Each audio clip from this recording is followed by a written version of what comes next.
Welcome back to day 3 of my 2012 World Championship deck openings. So, day 1, I took a look at the Masters Champion deck. Day 2, I took a look at the Seniors Champion deck. And I believe this is the Junior semifinalist, so the runner-up championship deck. This is his CMT deck, so a little odd I thought at first that they chose a second junior to feature rather than a master, which is what they did last year. But then when I looked at the decks and, you know, kind of what were in top 2 of masters, it was like, well, top 2 masters were a little bit similar, so they were really going to try and make or print 4 really different decks. So CMT was, it didn't pull any first place finishes, but the runner-up is not bad. So while I'm opening this up, I'm going to run through some of the reasons why I recommend buying these. Because most people think they're just a waste of time, a waste of money, a waste of printing. And that's because they're not tournament legal. They have different backs, they have different edges. If a card, they're all non-holo cards. They're just very, very different and are considered unplayable promo cards. I mean, imagine how expensive this thing would be if, I mean, decks cost, you know, can cost a few $100 if you're just buying from scratch. So imagine how expensive, you know, buying this thing would be if it came with real Darkrai's and Celebis and, yeah, stuff like that. So, they print them as non-promos to keep the cost down, but there's still lots of reasons why I would recommend them. First reason is it comes with a lot of great stuff other than the cards to enjoy. So, oh, I'm sorry, I'm still not done opening this thing yet. So one of the things it comes with is this really cool Pikachu Hawaii pin. By the way, everything I'll be opening up is for sale. I will be keeping one of each card for my collection, and then everything else, all duplicates, the pin, the book, the deck box, all for sale or trade. So there's the pin. There's a really cool little mini deck box. It does hold a 60 card deck, but obviously does not hold a 60 card deck with sleeves. Still really cool though for carrying around spare cards and things like that. And then we also have this cool little information booklet about the 2012 championship.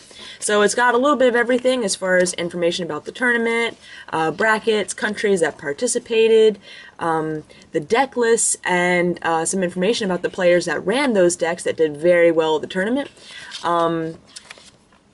Pictures from the tournament, so just lots of good things to enjoy. So. And then, of course, you actually get the deck. So, other than just, you know, it comes with cool stuff other than cards, there's a few other reasons why these are worth picking up. As far as collecting goes, I consider these, you know, while they're not, you know, real cards and they're not tournament legal and all that stuff, they are still produced by Pokemon, and they are, I would consider promo cards. So, basically, I look at these as part of my collection. So, like that's what I said, one of each card will be going into my collection, and then the rest, you know, will be up for sale or trade.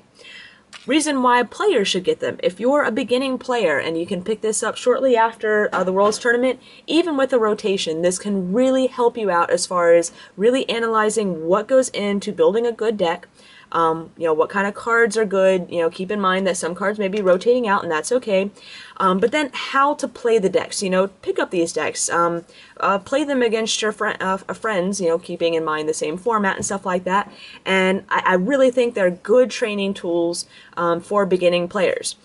Now, of course, you could always just print out the cards online and stuff like that, and you don't have to spend the money.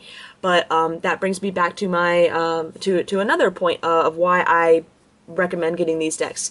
These cards make great proxies. You don't have to worry about spending the money on paper and ink to print them out, taking the time to cut them out, putting the, you know, a bad card or a junk card in behind the piece of paper so that it still feels like a real card.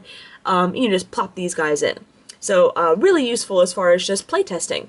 For example, you know, until someone says, you know, hey, I'd like to buy your championship Mewtwo from you, it's going to be a proxy in a deck. So, it will be sleeved to keep it in, you know, near mint condition. But it's going to be enjoyed, and it's going to have a purpose for a little while. So, let's go ahead and take a look at the cards in this CMT deck. So let's, I've been trying, the decks never come organized, so I've been trying to kind of get all the Pokemon together, all the energy together while I've been going on. So let's start off with the 2 Smeargle. Smeargle's perfect portrait, its ability copies a supporter from your hand, pretty much allows you to play 2 supporters a turn. Excellent card. This is the shiner of the game. Celebi, Forest Breath allows you to attach a grass energy from your hand to one of your Pokemon and does not count as your energy attachment for the turn. So this is a great way to speed up energy in the deck. 1 Tornadus EX, this is great for donking if you have a stadium, and we still see this a lot today.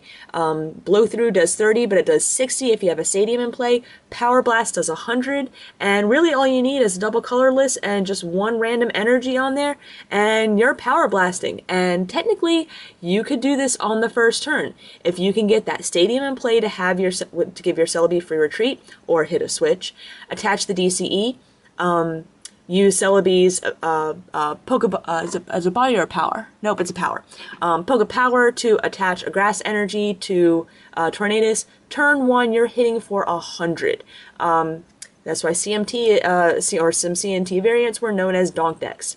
Ran 2 Terrakion simply because Darkrai decks are a huge threat. Zekeel decks were a huge threat. You know, both fighting and lightning decks were weak to this guy. So great card to have in. 1 Shaman, Celebration Wind, let you move your energy around in whatever direction, wherever you wanted to, all the energy you had on the field. So that was a great way to, you know, remove some things later in the game. 3 Mewtwo EX, you have to make sure you win the Mewtwo War, and essentially that's what a lot of games came down to, is just who could keep the energy up on the Mewtwo's to continue those X-Ball knockouts. And good way to make sure you can win the Mewtwo War, run 3 Mewtwo instead of 2. Running more than that, though, I mean, you're pretty much just running a deck based on nothing but Mewtwo, so it's a little dangerous. 4 DCE, again, Mewtwo Tornadus, you know, make sure you have a chance at that donk. 3 Fighting Energy for Terrakion, and then we've got 6 Grass Energy to abuse Celebi's power. Now let's take a look at the trainers and supporters. We have 1 Potion. I just think that it's such a, you think it's a pathetic card, but it's so useful in so many situations. 2 Sky Arrow Bridge. Again, you want to make sure your Celebi have free retreat. And for Tornadus, if you can get a turn 1 blow through for 60, huge help. 2 Plus Power. Again, mainly for the Mewtwo matchup, Mewtwo Wars. Eviolite to make that a little more difficult for your opponent. 1 Energy Retrieval, 1 Energy Search. Energy Search is mainly for the fighting energies for Terrakion. The Revive is a little different. I will admit that I wasn't really expecting a Revive in there, but that certainly another great way to win the Mewtwo War. Just plop down a Revive, and there your Mewtwo is back. Does he only run 1 N, or is it just mixed up? No, yeah, he only ran 1 N.